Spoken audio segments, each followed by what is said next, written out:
একটা খুব ফেমাস বিজ্ঞাপন ছিল, 7 তলা মল পুরোটাই শাড়ি। তৃণমূল আসার পর সেটা একটু মডিফাইড হয়েছে, 7 তলা মল পুরোটাই চুরি। আপনি তৃণমূলের কাছে গিয়ে বিভিন্ন ধরনের চোর পাবেন।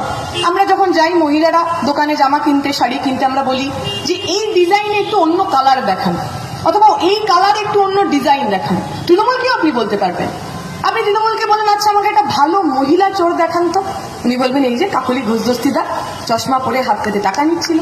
আপনি বললেন, না না না না, মহিলা হবে না, আমাকে একটু গোল গাল, একটু নাদুস নুদুস চোর দেখান। বলবে, ওই যে পার্থ চট্টোপাধ্যায় বান্ধবীর খাটের তলায় 150 কোটি টাকা রেখেছিল, দেখুন ভালো লাগছে না।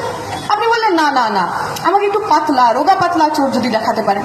বলবে, রোগা পাতলা তো একজনই আছে, ওই যে ববি হাকিম, স্যান্ডো গেঞ্জি পরে ঘুষ নিচ্ছিল, ওর বডি টডি দেখতে পাবেন, দেখবেন রোগা পাতলা লোক। আপনি বললেন, না, এসব রোগা পাতলা মোটা এসব আমার পছন্দ না, আমাকে একটা অলস চোর দেখান। তখন তৃণমূল সঙ্গে সঙ্গে বলবে, এই যে